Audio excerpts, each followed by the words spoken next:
there if you needed to make, if you wanted to fill out the form, if you wanted to talk, then you turn it into Angela, who's over there. And at the end of the session, that's when we'll call folks that filled out that card up to have a comment. You ready, James? Okay, thanks. All right, everybody rise for the pledge. Are you good?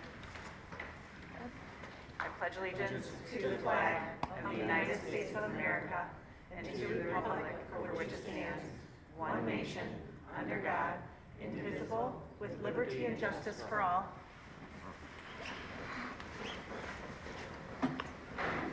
Attendance?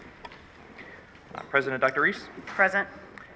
Vice President McDonough, Secretary Summers present, Treasurer Hanser, Present. and Trustee Schaefer, Here. Trustee Schultz, Here. and Trustee Whitney, absent. Great. Any changes to the board agenda? No. None.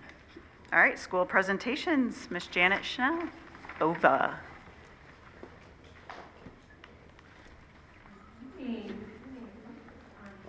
Here, I wasn't able to work last year. I was at a conference. So we're really looking forward to highlighting all the wonderful things going on in OVA and our amazing team. My phone's really bad because I had a cold. Do you mind if I turn a little bit? Is that okay? No. Is it okay? Just hold the microphone. Okay. There we Yeah. go. So we'd like to start out just giving an overview of some of the highlights.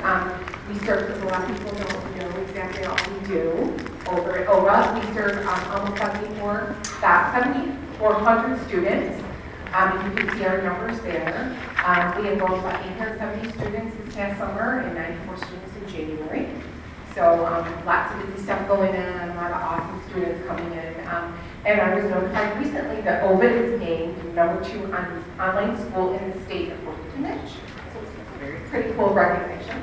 Our Coins of Pride overview, the continued growth I just spoke about, and it's truly a collaborative effort with our shared time programs and our team at OVA. Our year-round staff works through the year trying to get our kids enrolled and settled. And we want to highlight a little bit of that of the shared time program. Our school improvement process is, I'm really, really proud of that. Steve and Anita have been just incredible support for us and really helping us now that I say grown up to systematize, get processes in place, really work on our data, which leads into our MTSS intervention work with Christine and just getting all of that really, really structured. Our APs have done an amazing job of working with our students and staff. Our PLC leadership and our advisory class and our custom course creation, we're creating courses, and our new therapy leaders, SEL dog, Jake, we're super proud of him. This is our virtual solutions team. You can see Christine, her team over there. They support 30 of our public partner schools, approximately 1,400 students at usually 1 or 2 courses. We also support consortium districts, so Portland High Schools, Will Heath is the superintendent there, a good buddy of mine, and our high school team teaches just workforce provider for them. And Romeo High School has online classes for ASL. We have over 400 consortium enrollments this year. So I'm super proud of that. It's a great relationship. The MyKit that I mentioned, at the elementary level, we are focusing in Delta math interventions, reading curriculum. We implemented a new writing curriculum through Blackbird. The board approved that. It's going really well. We're continuing to revise. And we're using the PLCs to create opportunities for professional exchange of ideas. So at the secondary level, improving skills in the Harvard algebra, improving writing through revision, reading using imprints. This is an opportunity for systemic change. So we talk about sense giving versus sense making. So just telling teachers, this is what we need to do and why. We help them make sense of it, and that's leading to some really great conversations in our PLCs around the data and what we want our students to know and do, and then what we need to do as a staff to change and improve and to continuously be working on that. So for elementary, we went from fall to fall, 564 elementary students to 717. So quite a big jump. So almost 16% of IRIS Wow. and 60% at-risk designation. So we really worked hard. Our RIPS came down, positive student data trends and time spent in the system and graduating elementary students out of the interventions, which is our goal, right? We want our kids to graduate out if we can. So we're tracking student data by geographic location to be more strategic in delivering interventions at our many locations. Our first year of implementing Delta Math and MobiMax is our system-wide, and that's, I think, the big thing Jordan wanted to know. We're really getting a system set in place, and we're seeing progress. Our data is showing that. We'll show a little bit. The secondary MindCat goal work, we call them our NOAA Grows, that was voted. Steve worked it with us. And the whole point of this is that we wanted to create, within the online courses, our students will see these mini lessons, and it's to get our students engaged with their teachers. So via the lesson design, course design, getting our students to come to the table, that it's not just they're sitting, teachers aren't just waiting behind a screen and you're just this passive learner, that they are actually working with them one-on-one via Zoom or coming into the lab. So it's been a lot of work, a lot of learning for us. So it's been a really great, I would say, MindCat goal, Michigan Continuous Improvement. I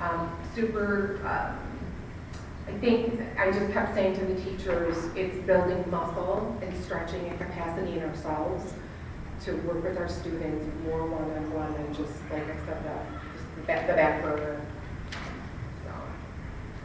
This is an example here. We had 212 courses containing NOAA Grow lessons, and it does delivery teaching efforts and continuously monitor and adjust, and that there are opportunities for student engagement.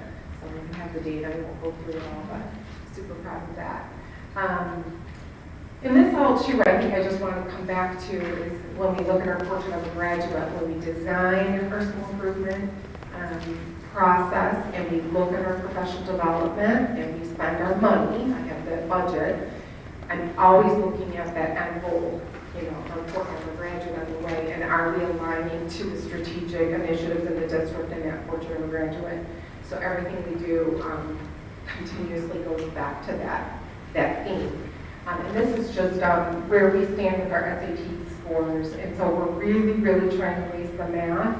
You can see the county and the state. And with the 60% designation of the at-risk, we know we have ways to go, but we're really proud of how far we're coming with so many at-risk students. And we took in quite a few from the high school and neighboring communities, and kids are in crisis all over the place. So we're really working on academics and social emotional, which I'll touch on in a minute.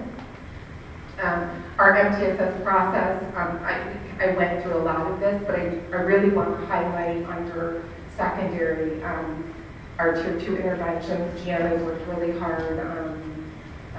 Jordan had worked our APs in the elementary role, but we really now have a strong tier system. And our PASS class is really, I would argue, very innovative. It's a personalized class. And we're able to load our IXL and different products within that course and very individualized for each student, depending on if they're a Tier 2 or Tier 3. It's a 90-hour course. They give up an elective to work on those gaps in their skills. So super excited about that. We're just really implementing that this semester. So next year we'll have more on that. I think for this one, it's it's like focusing again on the reading and the math. I think you can skip that. We have that data. The progress monitoring is what I really want to point out here. That was what I kept saying. I felt like that was a weakness. That now having a system, we're really honing in on progress monitoring. So how do we know how students are doing? Are we monitoring it? Are we adjusting? Are we rating ourselves on how they're responding to the intervention? So, and at secondary level, we have a new math and ELA screening assessment of that 2 to 3 math and ELA class. IXL has been a pilot this year and working hard to get our kids enrolled in that for grades 6 through 12. ELA is 9 through 11. The recording of adult math intervention and EduClimber, that's been a little bit difficult this semester to try and get all that loaded, but we're hopeful that it'll get in there soon. It's not easy to kind of import, so we're working on that with the district office. This is just a highlight of OVA's IXL data. So we had answered, our kiddos have answered 1,118 questions. Yeah, and they've answered over 2,500 skills. So that's called the IXL effect, and we're going to see how it goes. But Steve helped pilot it for us. I know other school districts in the area use it. So we're hopeful and we're seeing some good things. Here's the sample student individual progress from the fall. So from September of 2023 to January 2024, the student score grew from 620 to 790. That's a whole grade level working in the Excel. And we have other examples, but that just will give you an idea of what we're looking at. So. And then Delta Math, it's a product out of Ottawa, ISD, and Karen Barton is here. She's worked really hard with our assistant principals to implement Delta Math, and this is some data. OVA 6 middle schoolers took part in math interventions. They are showing great promise.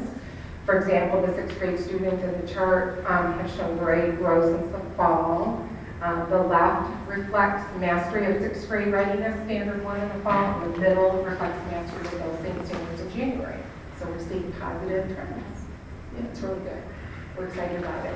And then highlighting our professional learning community. So excited. This has been part of my just the whole philosophy since OVA started. And we had PLCs, but we didn't have them structured, and we didn't have leaders. And Steve is really, and Anita with elementary, but especially at the secondary levels, come along and really helped us implement a strong, it's not a program, it's a process, right, that changes culture and thinking. So now we have our PLC leaders, and we are having data-rich discussions. They were launched just recently. Kayla was there last week and hosted their first training. And the big thing is it's different orders for questions. What do we want all students to know and be able to do? And how will we know if they learn it? How will we respond? And how we extend the learning for students who are already proficient. So that's a lot if you really think about that. That's all of our students, right? So Steve and Ryan Reed supported this process. A big shout out. 8 PLC leaders were identified. And then at the elementary level, our PLC leaders are instructional coach and reading specialists. So it's there's continuity across all grade levels, even though there really are PLC leaders in the elementary world. In our world, we have our coach and reading interventionist. And then that just carries on through the middle school. So they attended some meetings with us. So this was their meeting, and we're getting some really great feedback from our teams, and I'll be doing kind of a loose type model type for a while to join our instructional coaches and just monitor and help get that program really, or process that program off the ground. This is super exciting. Last year, I thought we need to get an advisory course to get social emotional learning to be part of the district's 3-year recovery. And it was always kind of loose because it's hard. Not all of our kids are in front of us. Some of our hybrids. How are we going to do this? Everybody was scratching their head. I said, you know what? I think we need to create an advisory course that mirrors the Seated schools, but in an online version. So I knocked on Caitlin's door, and together we started and created an online course. We worked with our counselors, our administration, and even Neil was involved, Tracy, and the whole crew. We had so many people involved in our out in the field. So basically, our goal is to increase student engagement with counselors and mentors. So you have to engage with them for them to even come to the table to talk about social emotional lessons, to meet with their counselors, just to gauge how they're doing. So we embedded the SEL pilot trails in that. We have Zello, which is the EDP, which has always been a struggle to get the kids to the table to work on their EDP. When they're not, you can't pull out a class in our world, right, unless you're in hybrid world. So the social emotional learning opportunities have been great, and staff collaboration. So for semester 2, we want to continue the EDP lessons and really hone in on our FAFSA education and completion efforts, which is important. So custom course creation, Matt and Sangela, and he's not here tonight, but Matt and Caitlin will be presenting at the national conference. Super proud of them. They're actually going to present a session at the end of the month. And this is an example of an ELA course that we've created. So Oxford has its own curriculum being built. It's going to be a slow process, but we're getting there. This is our English 9A, kind of what it looks like. Shout out to our kiddos, service and learning with the Fortune of Graduate. We talked about being balanced and caring. They created collected and wrapped gifts for less fortunate families this winter, and they completed a hygiene drive and a school supply drive this year. So, and this is difficult because our kids come from all over. Our kids, National Honor Society, most of them drive an hour to get here. So pretty impressive. We had high tea. We had a frog day section. Jake's hanging out. He's been just amazing. We're so proud of having Jake. You can see our kids at the lab. We did some other big event there and visiting. Jenny's up there, our school secretary. So it's really a family event when we have things going on. It really draws our kids in and creates community.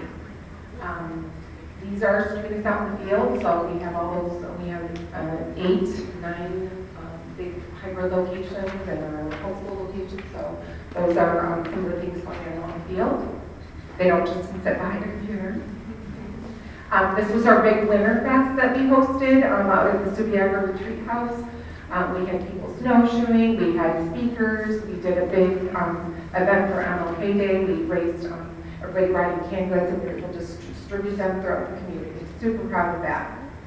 And working on our drive. So we thank the board and our district leadership so much for believing in us. We launched, you remember? I do. Back in 2000, I remember working on OVA in 2010 and we launched in 2011. So we've come a long way from in the basement with 238 students and by myself to today. So we thank you so much for your support. It means the world. So any questions? Thank you so much. You're welcome. I loved all the data in it too, by the way. I did have one question on it. When you were looking at this graph that has the state versus Oakland County ISD, yeah. Are those seated students or virtual students in the other two buckets?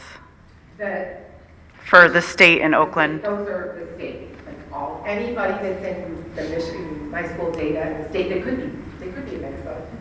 Yeah, it's everyone. It's everyone. So you can have, oh my gosh, Howell has a virtual academy, Rochester has, so there could be a little bit of both. We have the biggest. Okay. Yeah. And then Oakland, same thing. They're not seated students, though, or they include. So It's mixed. and yours is just our virtual kids. That's what I was trying to. Yeah. Yeah. This is the whole So school. it's actually kind of really cool to see how close you are to seated kids as well. I was trying to say that right. Yes. Any other questions or comments from? Oh. Thank you, Michelle, for bringing all of this to us. And thank you to the OVA team. I did get to stop by the Winterfest for a few minutes, and it was really wonderful to see you all and be a part of that energy. And I think you're doing amazing things over there, and watching how excited everybody was about professional development. Like, people were really excited to get together and share all this. So thank you for letting me have a little window in your world. It's great to be constantly improving. So thank you for what you do. Thanks. Any, Colleen? Just a comment. I love OVA and all the opportunities it's brought to our kids here in Oxford, and what a great job you've done. And Janet, we've come a long way since that first day when we opened up for, was it the sign up at the board office? Pictures. Oh, is that what it was? Pictures? Okay, yeah. And we had no idea how many people were going to show up, if 10 people were going to show up, and 250 showed up, and Janet and I were like, what the heck are we doing? So it was lots of fun, but yeah. And they've been showing up ever since. Yeah, I yeah. have a great team. Yeah. Neil works so hard on the market process, just things I think the district has been strategic in identifying people and putting, like investing in a program. That's when I say thank you, that's the kind of thing, like I have somebody that can manage all these different locations because it's a full-time job. Yeah. It's amazing. It is. So I just want to say to all of you who grew this program, having had a view across the entire state for other programs like this, there is no other like this. You have grown it very well, so kudos to everybody. Very, very impressive and wonderful for the kids who get to participate. Thank you. Thank you so much, guys. Appreciate done, you my coming friend. out tonight. Well done.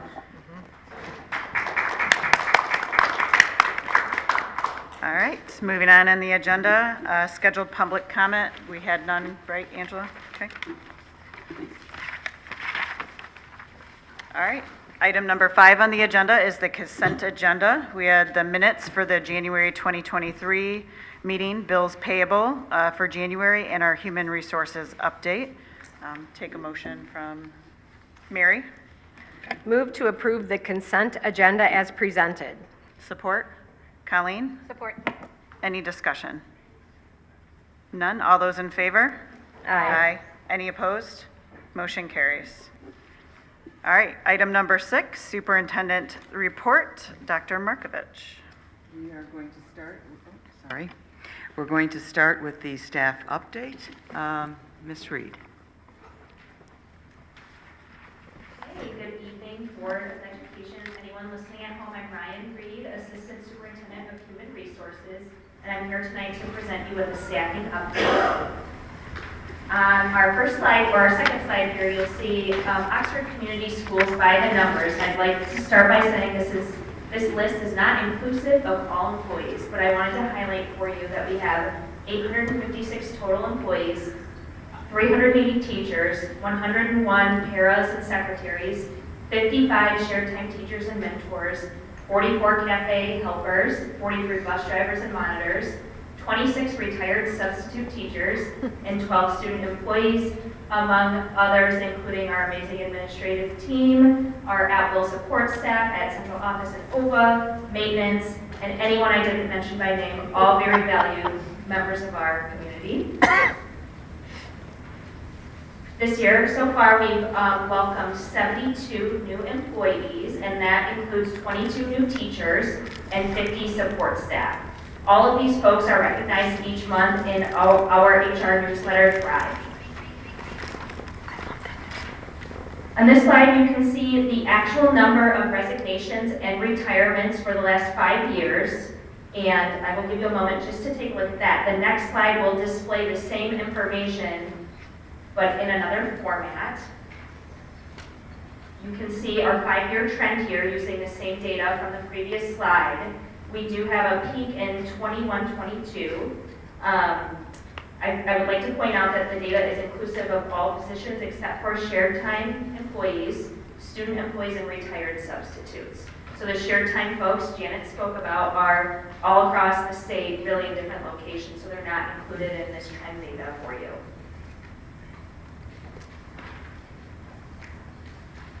On this slide, you will see our turnover rate by year. In 1920, we were at 7.8%, 2021, 9.9%, 21-22, 11.4%, 22-23, 8.6%, and thus far for 23-24, we're at 5.8%. So you're aware turnover is calculated by dividing the number of retirements and resignations by the average number of employees during that year. As I wrote on the slide, benchmark turnover data is in the range of 10 to 11.5%, and across the nation, districts, K-12 districts experience peaks in 21-22 and 22-23 due to the pandemic. So I want to expand on some turnover considerations for you a little bit more. Based on our data, our turnover rate is on par with other K-12 districts. We saw an increase in the 21-22 school year, as did many others, as I mentioned. The tragedy is a compounding factor in addition to the impact of the pandemic. National experts have advised us that staff turnover is to be expected after a mass violence incident. Turnover can be mitigated by implementing ongoing, predictable, trauma-informed strategies with staff. The MDE provides a 5-year average of teacher retention, and from 2017-18 school year through 22-23, the MDE shows statewide 8.2% of teachers left the profession, while 5.2% moved to other districts throughout the state. So that is one of the considerations that I wrote on here. The labor market favors employee choice, and the landscape for educators has changed since 2020. Many educators have been able to move to districts, say their home district, if they don't live here in Oxford, and they have been recognizing steps on a salary schedule based on their years of experience. So that's another factor that we've had to consider. We've lost people to their home districts, whether it be Rochester or Walled Lake, and they don't drive, so that is another factor. Lastly, I want to touch briefly on burnout. Burnout is a common phenomenon in all professions.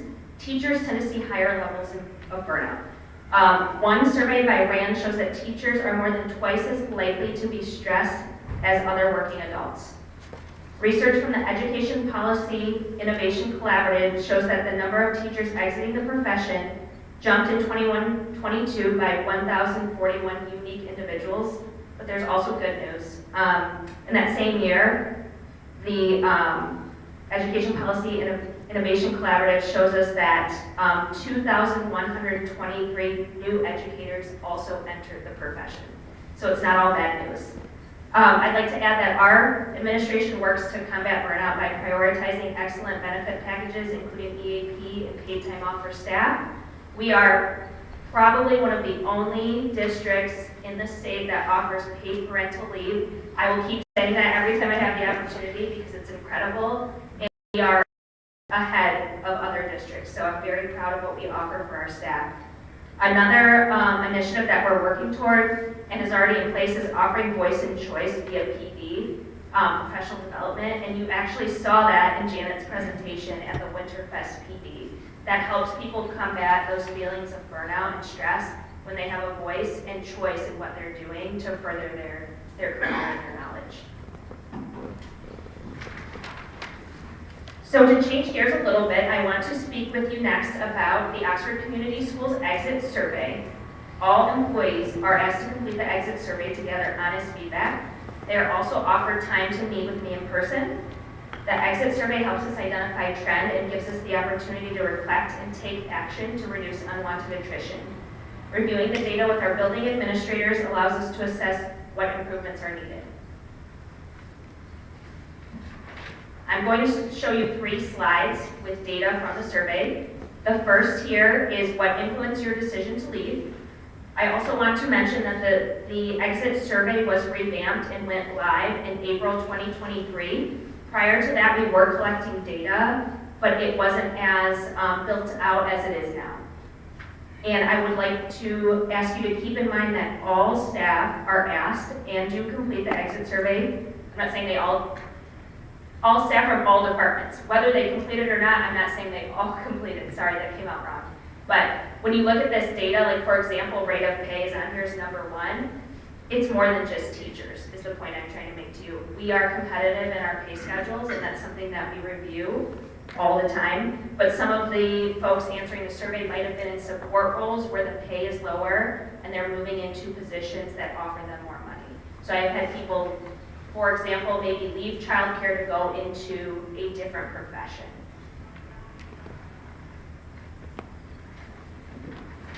Next, we have what does your new position offer that Oxford Community Schools does not? You can see again, we have higher rate of pay. I wanted to give you that caveat that all staff are asked to take it, so it's not necessarily, this is not drilled down by specific collective bargaining group to know if it's teacher pay, is it para pay. This is collective, this is all of our data. Next, we have what are the areas you feel Oxford Community Schools can improve upon. You can see communication is number 1, and I'd like to speak to that. In order to improve on communication, it is critical that we work to create more pathways, more ways and methods of sharing messages. And creating more feedback loops will also ensure that people at all levels have more chances and ways to ask a question, share a concern, or make a point and feel safe in doing so. That is a priority for us. Another priority is communicating more frequently.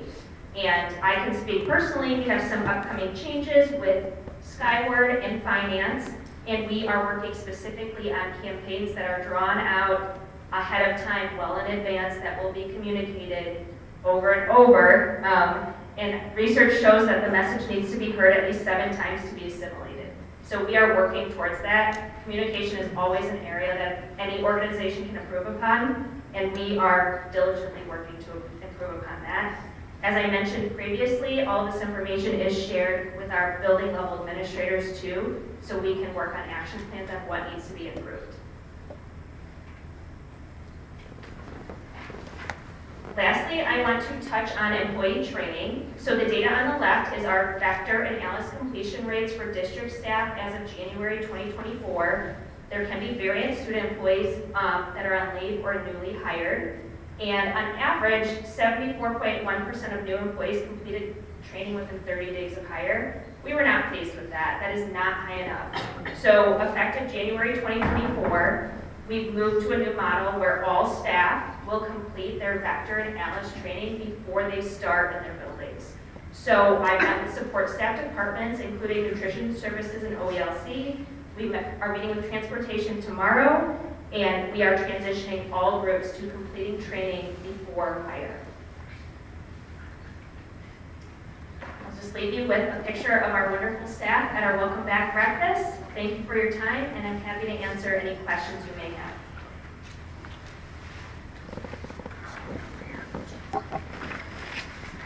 Jim, go ahead. Ryan, I have a quick question. You mentioned that the exit surveys went live in April, but when did we actually start doing exit surveys? We've been doing exit surveys for years. This iteration went live in April. Okay.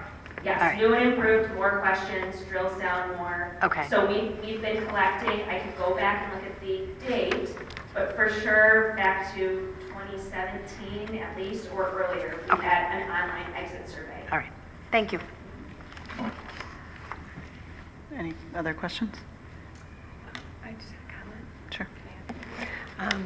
Thank you, Mrs. Reed. Appreciate the update. I like the presentation too, I must say. Thank you for the data. It's really helpful. It's really helpful for us to see. And thanks for what you're continuing to do. Just like Oba was talking, you're seeing where we need to make adjustments, and that's exactly what we're doing. So thank you I appreciate the data. Now this data on the exit surveys, this is since April. Now you said everybody is asked to complete it. It's not a requirement, is that correct? That is correct. Okay, thank you. I did have one question. Have we seen any new data on what the tenure of teaching is? So we know a long time it was an entire career someone would stay in teaching, but we hear rumblings, and I just don't know if there's any research that supports that the tenure is actually getting shorter and people are leaving the profession before they hit that. Well, if you're leaving the profession before they reach their tenure. In general, how many years do people remain in the profession? I don't have data on that. I can tell you in researching in 2021, this research that I was reading, that less educators with current teaching certificates renew their certificates. So the rate at which educators renew their certificates dropped, which would signal that maybe more were leaving the profession. But specifically about tenure or the average length of tenure, I don't have that data Okay. with me now. All right. Any other questions or comments? All right. Thanks, Ryan.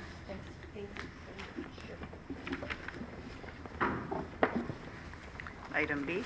Yes, so after the last recovery plan update, the board, after being asked by some of our community members, wanted to have a data update. Typically that we bring you the data at the end of the year, but we pulled together some, I guess it's not mid-year, it's, what, 4/5 year or something like that down the place. We pulled together some data, and that's what's in front of you. I'm not going to go through it word for word or item by item, but on the first page and throughout, you'll see that where the data is implicated, as an example, the question was just what we heard, or some of the questions are what Ryan, Mr. Reed just presented to us in terms of the training that we've had, 99.3% vector trainer, 99.65% ALICE training. That will be added to the recovery plan. This tells you that that's on page 4, item 2E. And so that's how we've organized this data. It's not pretty, but it just basically tells you that the next time, within a few weeks, when you open up that recovery plan, this data will now be in that third column of the recovery plan that basically says, where are we now with the metrics? So this is the metrics part. You'll see that we have included all the information around staff training, all the training that the recovery plan calls for, whether it's threat assessment, suicide assessment, vector training, or ALICE training. You'll notice there's also data on where we are with our suicide risk assessments, where we are with threat assessments, and where we are with bullying events. And I remember last year at this time, we brought you a report on bullying instances, and we were in the teens, low teens, but it was still double digits. And so far this year, we had 6 reports of bullying across the district, which is significantly less than we've ever had before. 5 investigations were completed where it was determined it was not bullying in the end, and 1 investigation determined that it was bullying. So that's the kind of data that's in here.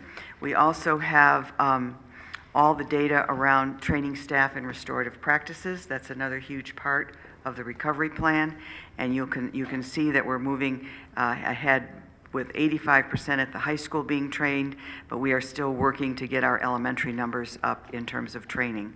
So I just bring these charts to you so that you will be able to see what we are going to be inputting to the recovery plan and posting within the next couple of weeks.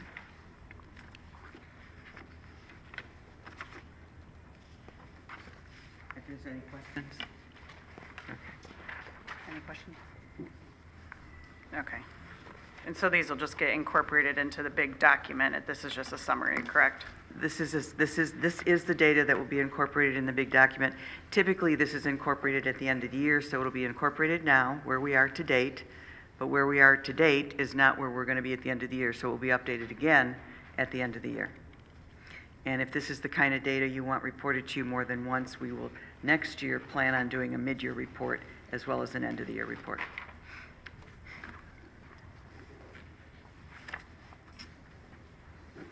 All right. Any other questions or comments? Okay. Moving on, Board of Education matters. In your packets that you received, you can see that we have a Board of Director elections for 2024 for the MASB. There are 3 for our region. They're in there. We don't have to solidify a vote today, but I encourage you guys to read up. There's bios on each of these individuals that are in our region for the Board of Directors seat. So it's more informational. And I will add that OCSBA also did a candidate forum that I believe was emailed to all board members that we had an opportunity to have questions answered by all 3. 2 of the candidates were there, but you may want to check that out too. All right. The other is a reimbursement request for both myself and Mary. We'll speak a little bit later about some of the things that we did while we were in Washington, but if you would like to, Heather? Move to approve to reimburse Dr. Erin Reese's expenses incurred during her attendance at the 2024 NSBA, which is the National School Board Association Advocacy Institute Conference, from January 28th, 2024 to January 30th, 2024, for the total amount of $982.83. Do I have support? Colleen? Support. Any discussion? All those in favor? Aye. Any opposed? Motion carries. Do you want to read the second one too? Heather? Sure. Move to approve to reimburse Mary Hanser's expenses incurred during her attendance at the 2024 NSBA, the National School Board Association Advocacy Institute Conference from January 28th, 2024 to January 30th, 2024 for the total amount of $521.55. Do I have support? Support. Colleen? Yeah, support. Discussion, I'll just note, on Mary, she received a scholarship from OCSBA to attend for the registration fee, so that's why there's a little bit of a difference in the price there. All those in favor? Aye. Any opposed? Motion carries.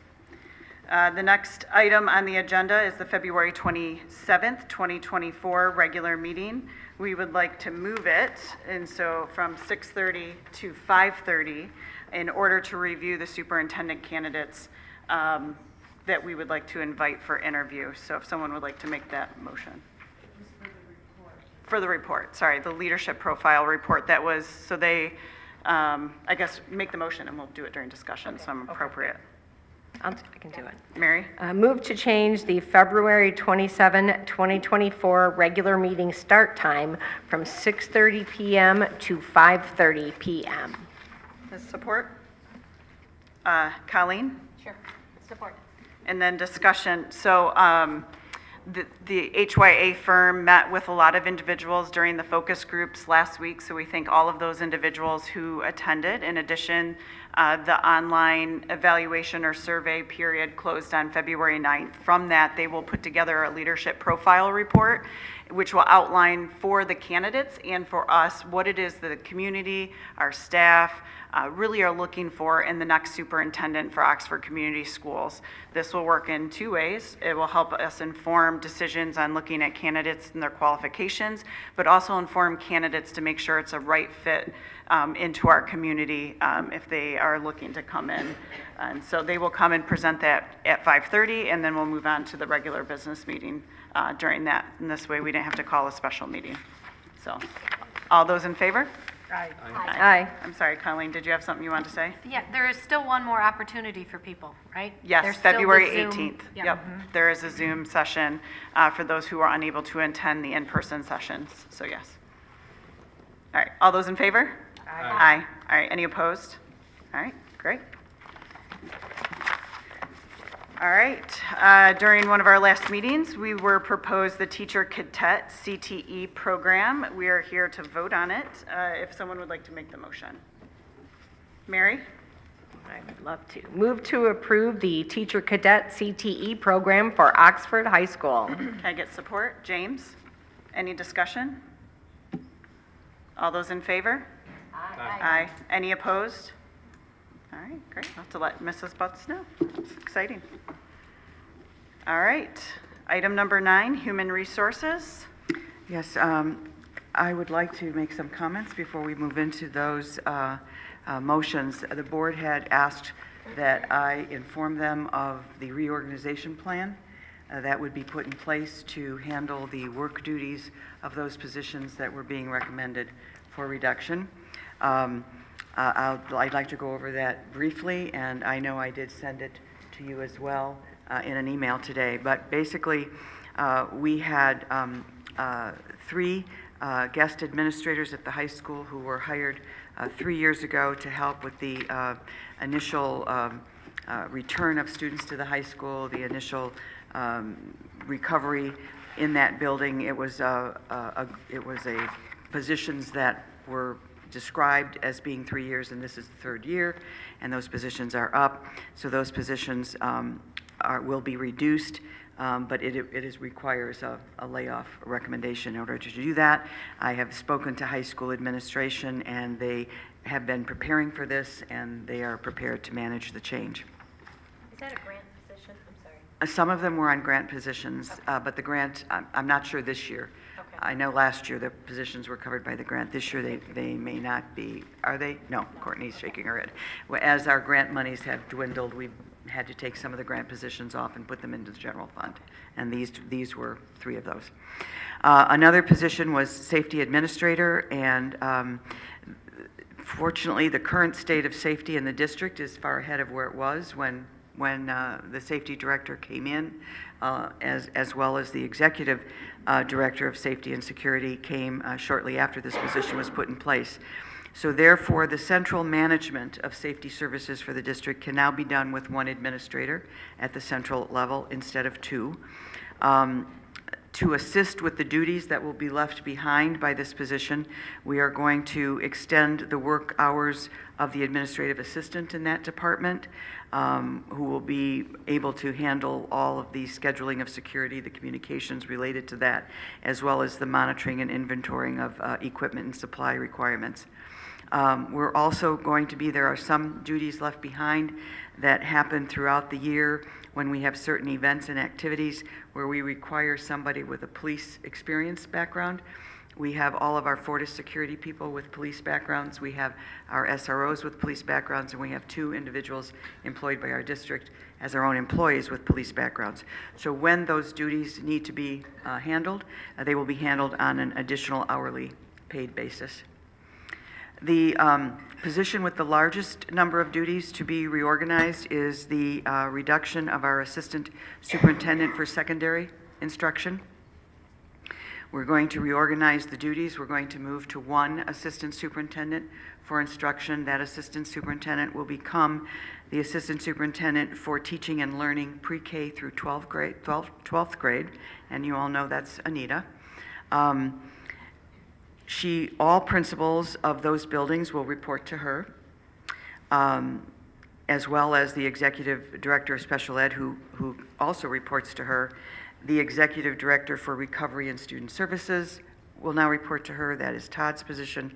And the director of CTE at the high school, Lisa, will report to her as well. To assist her in this additional load of work, we've done several things. One is we have a position right now that is Director of Curriculum and Instructional Technology. That position will be converted to Director of Curriculum Grants as well as Instructional Technology. The person holding that position now is certified at the secondary level, so that person will be able to focus a lot on the teaching and learning activities, school improvement plans, data accumulation projects, as was explained to you tonight through OVA, and that will become part of his position. The district is really far ahead on the technology scene because this person, his former position was really focused a lot on technology. The budget is also going to force us to take a bit of a pause on new technology. Fortunately, we're ahead, so that pause for a couple of years, I think, will not hurt the instructional and technology integrity of the district. So he'll be able to shift focus, and he has the background in order to do that. And the other area, we're going to take a person who is currently the coordinator of our multi-tiered systems of support, really works heavily around data. We're going to move that position to a director level. We're going to take it from school year to year round. So that will basically add 3 months of service to that department. And as you know, we had our data specialist resign. We are replacing that person, and that person, when replaced, will report to this new position. So that will also take a load off of what had originally been a direct report to the assistant superintendent offices. Finally, we have asked our illustrious OVA person that you just heard from tonight, Janet, if she would accept moving into a position of executive director and continue her principal duties at OVA, but add to those duties supervision of our Bridges program and our Crosswords program. And she, along with all the other people I have mentioned in this reorg plan, have consented to do those things. We were able to get all of this in place when Courtney brought you the 5-year projection. She brought you the net cost savings. That's the cost savings that we are going to realize after these positions are eliminated, after we pay for the reorganization costs I've just mentioned to you, and then those savings will be intact. And after going through the mathematics, that is still the case with this recommendation I bring you tonight. So that's the reorganization plan behind what will happen when these positions here do not return next year. which is my recommendation to you.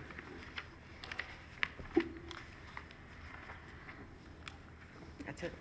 Okay. Any questions? I should have asked for questions. It was a lot, I know, but, okay, thank you. All right. Well, who would like to make the first motion?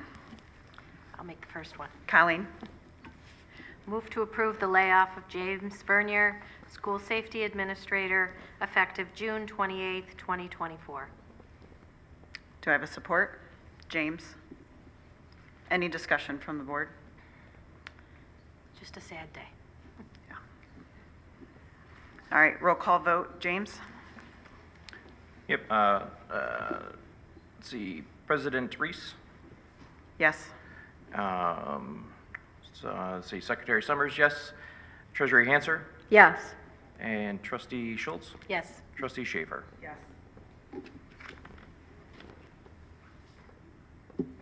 Who'd like to read the second one? James?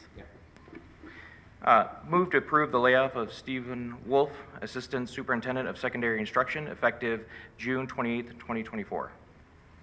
Support? Colleen? Any other discussion? Roll call vote? Yep, President Reese, Yes. Secretary Summers, yes.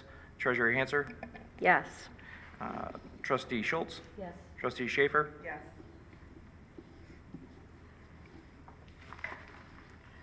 Third one? Mary, we read it?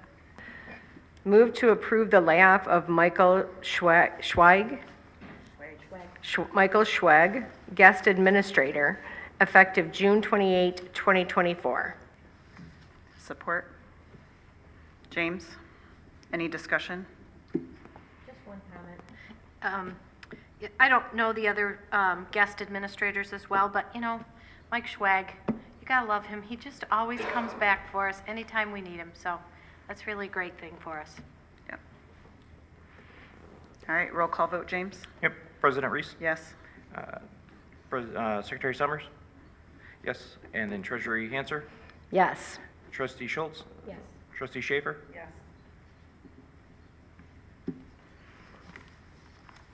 All right, next one. Mary? Move to approve the layoff of Donald Maskill, Guest Administrator, effective June 28, 2024. Support? Heather? Any discussion? Roll call vote. James? yep, President Reese, Yes. Secretary Summers, yes. Treasury Hanser, Yes. Trustee Schultz, Yes. Trustee Schaefer. Yes. All right, last one. Mary? Move to approve the layoff of Martin Kay, Guest Administrator, effective June 28, 2024. Support? Heather? Any discussion? Roll call vote? Yep, President Reese, Yes. Secretary Summers, yes. Treasury Hanser, Yes. Trustee Schultz, Yes. Trustee Schaefer, Yes. Okay. All right.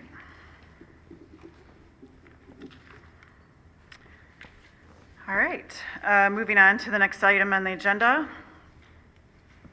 2024 to 2025 School of Choice enrollment dates. I think we've already seen the memo, and so we just need to approve it.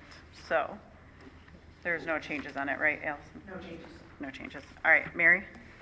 Move to approve the 2024-2025 Schools of Choice enrollment dates as presented. First semester/trimester 2024, developmental kindergarten through 9th grade unlimited. Unlimited Schools of Choice enrollment will open March 1, 2024 and close on August 14, 2024. 10th and 11th grades unlimited to IB, Health Science, Engineering Academy, and Dance Conservatory, Early College. Unlimited Schools of Choice enrollment will open March 1, 2024 and close on August 14, 2024. Developmental kindergarten through 12th unlimited Oxford Virtual Academy. Unlimited Schools of Choice enrollment will open on March 1, 2024, and close on August 14, 2024. Could I get a support? Support. Colleen, any discussion?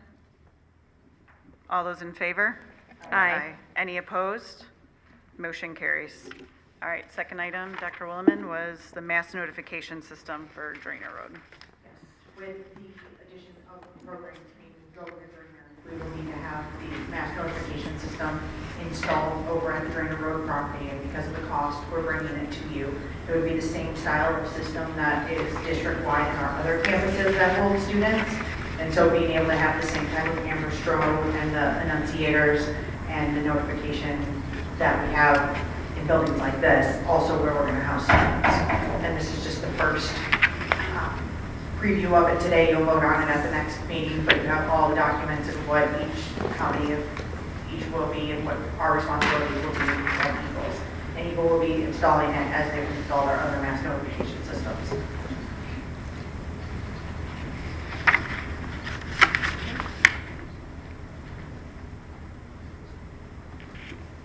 Any questions? James? So with the proposal and stuff, I know that we've run into supply chain issues before. Have we gotten past that? Or do we expect any delays upon approval of this? I don't expect any delays. Okay. Part of what they'll be doing as the burglar alarm is getting installed is they'll start wiring for it at the same time to try and cut down on any of that. So we're able to input the order, as soon as it's approved, we can get that in, so that by the time students are there, it will be fully implemented, and we won't be stuck in a situation like we were when we were installing this because of those same supply chain issues. But I make no promise. Right. 100%. But right now, it's all on track. Oh, thank you. Any other questions? All right, thank you. Thank you. All right, moving on to the next item on the agenda is unscheduled public comment. Again, the cards were in the back. Hand them in to Angela, and we have them here.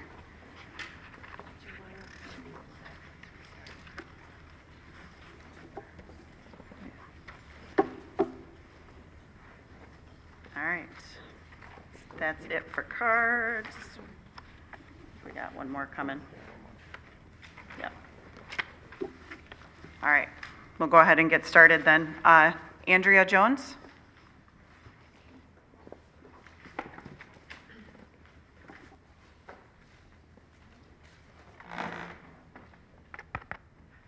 Are we on? I have more of a question than a comment tonight. I would like to know the positions that are being eliminated. Are they being eliminated with pensions? I think that's something the community would like to know. And also, I'll throw in that I think we need to add some additional people that need to be leaving the district.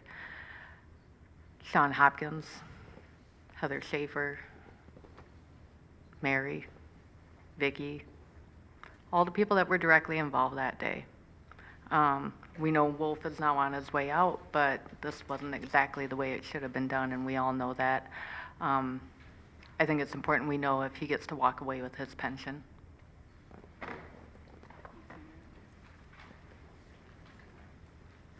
Kara Erskine? Sorry, the microphone wasn't on.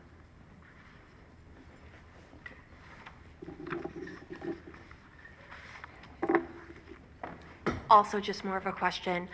Could we get the citations and resources that you put in your presentation? I thought it was a good presentation, and I would just like all that information. That was it. Oh, thank you. Angela, is that presentation in our board book already? Yes. With the citations? With pardon? Citations. With citations. Were the citations? She referenced a lot of stuff. Just some of the data. If not, we'll add it. Thank you. Mark Gillum?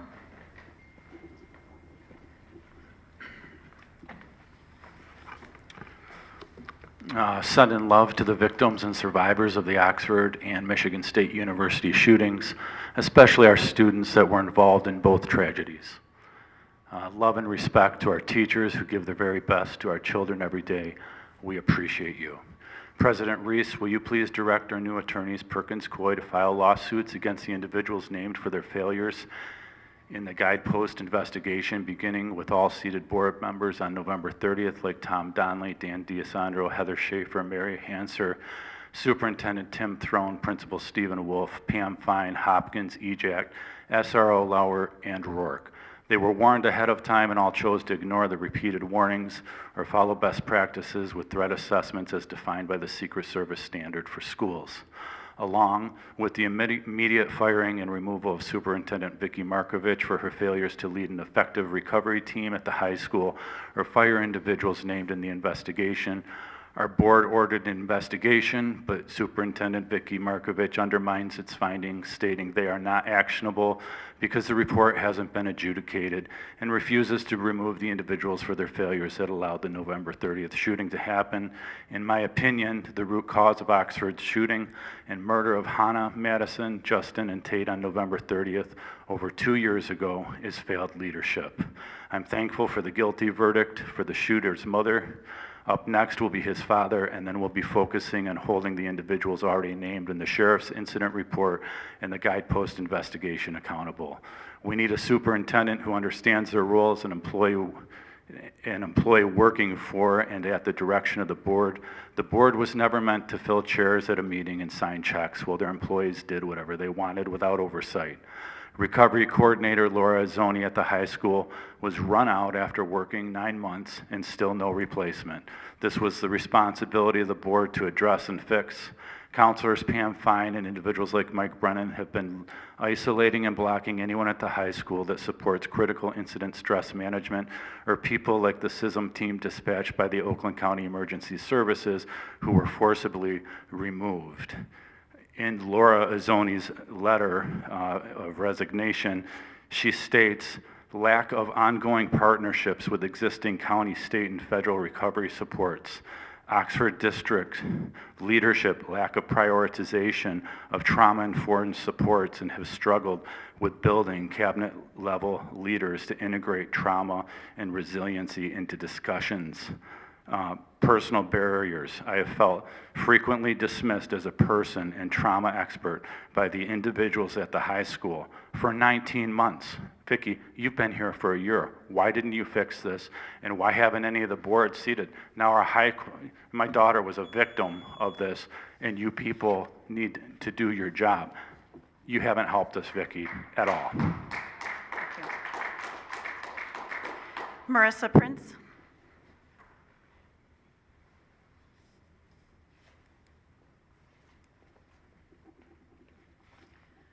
So here we are at our first board meeting since the trial and the verdict for the shooter's mother. And it's important to note there was testimony from the counselor and the dean that revealed new information that wasn't included in your $3 million Guidepost report, which there was a $400,000 expense for on the January expenses that you approved, so maybe we're still paying more and more and more and more for it. But that's because those two key players refused to participate, which left a large gap in the report. So that not only suppressed information that the families of the victims had been asking for, but it also prevents further preventable deaths.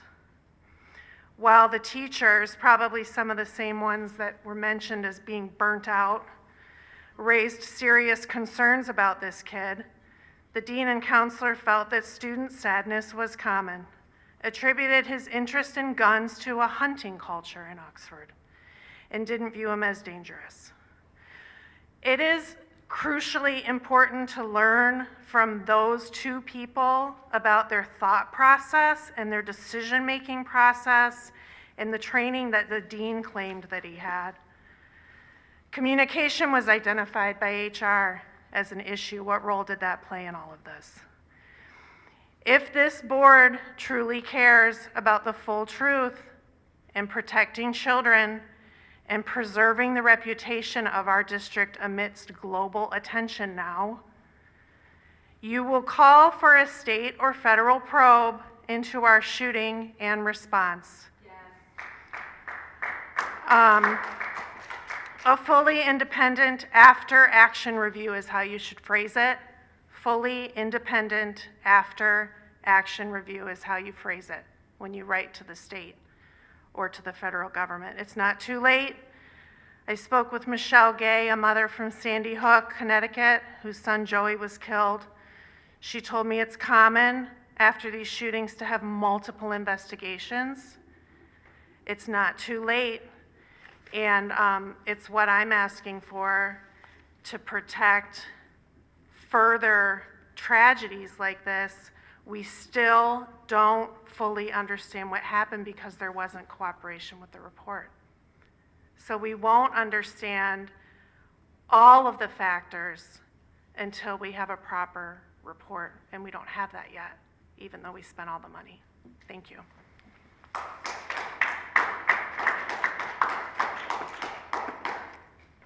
Corey Vanderkay.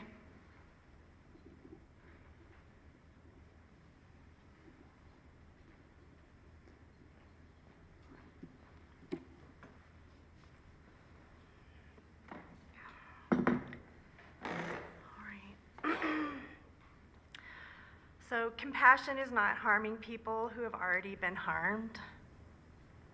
I would like to know what you have done to help support the victims and their families. And I'd like to know what you've done to help support the survivors. From what I understand, no one's reached out to them. It's 2 years. Nobody has contacted them to make sure they're doing okay, what supports they need. These are the people that need your help the most.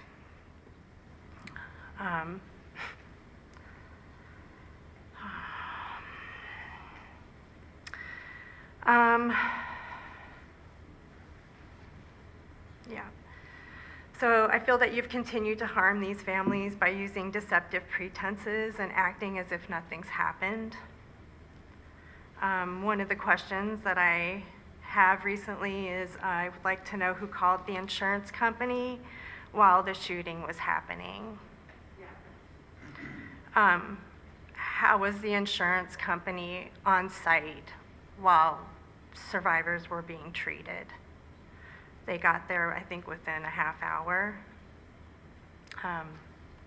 So these are just some of the questions that are unanswered. I sent you the quotes from MSU, but I thought I'd just read them today because this is what we should strive to be like. So while no amount of compensation can ever replace the loss of a life, we do hope this brings some closure and support and relief to those families. That was speaking about the settlements, and that was said by the Vice Chair, Dan Kelly at MSU. Another quote from them is that the university gives its deepest condolences to each of the 3 families, and we are committed to ensuring the memory of their child is not forgotten in the Spartan community. And I just feel that that should be our attitude. I would like to know what we're doing to honor the victims. I don't think that we've done that at all. And so that's a question I have. What is going on, Heather, with you? You stare at me every time I come, and you are smug and just, I don't know, I'm not sure what is going on right now, but that's what you're doing.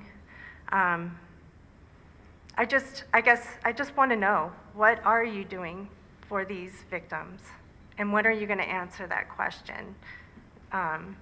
What are you doing for the survivors? I'm worried about the siblings that are going to go into the high school and that are going to walk the hallways where Hannah was killed.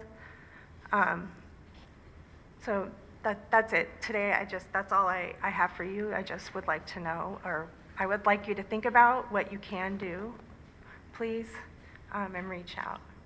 Okay, thank you. Thank you.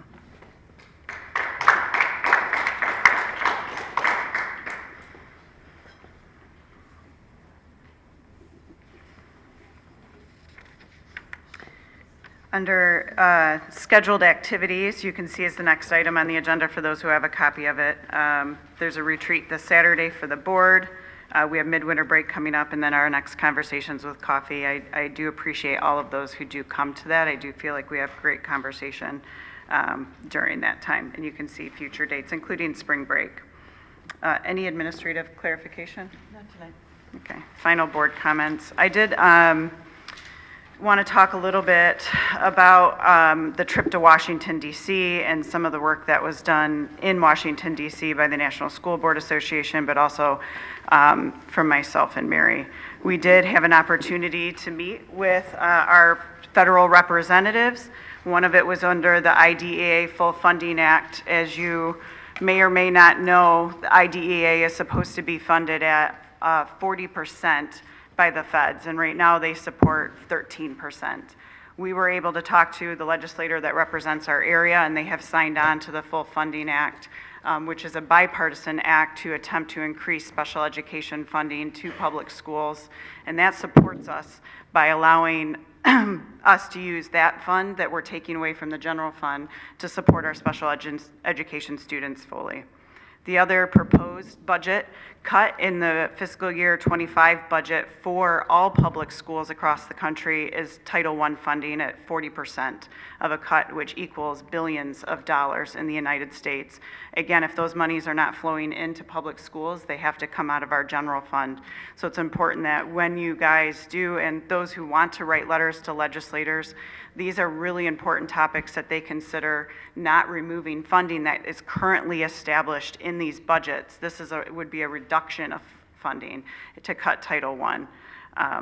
Oxford in particular has several students that benefit from Title I funding and supports, and to lose that could be it'd be devastating because we'd have to pull it from other areas. There are two other areas in which we talked about Michigan is ahead of the game, and that is in nutritional services and allowing for full funding for meals for children for both breakfast and lunch. Michigan as a state is one of 8 that already allows that to continue. So it was more of a directional conversation of how it's going. We elicited a lot of the challenges that we believe that our food services department faces. The significant increase in students taking opportunity of that free lunch compressed the staff, and our lunches were backed up and kids were not having enough time to eat.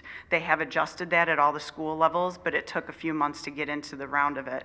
The other is food waste. There's a lot of students wasting food, and some of the laws require we just throw it away, which is very wasteful. And so we had a conversation with USDA on how do we create rules that would support maybe our kids in after-school programs with some of those foods that we would normally just waste in a day. And then the last one is the implementation and proliferation really of AI technology as it exists within our culture. And what does that mean for public schools in the future? There was a lot of conversation about how do we better prepare students to be able to work in a workforce where AI is going to be a reality and not just a thing that we play with on ChatGPT.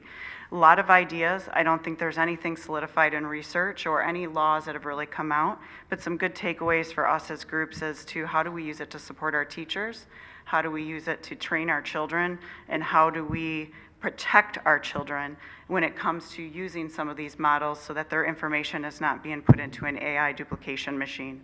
So I think there was a lot of feedback. It just inspires conversation. There's no real efforts coming out of it yet federally.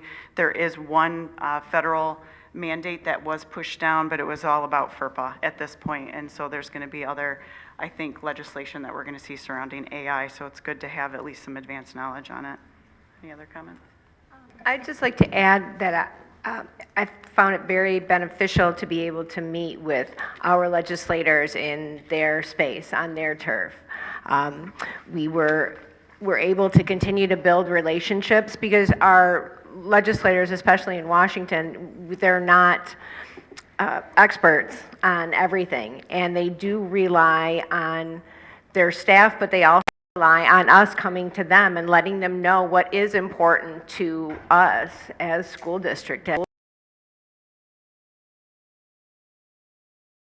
It's important to develop those relationships, and I think that's one of the ways that we helped to have our legislator helped her understand more about what we were doing, and so she could say yes, and she could sign on to the bill. Yeah, IDEA is really important. Without bipartisan support, it won't go anywhere. And IDEA, for those who don't know, is the Individuals and Disabilities Education Act, which supplies funding for special education student programming and resources. All right, any other comments from the board? No, just thank you for going. You're welcome. All right, this meeting is adjourned.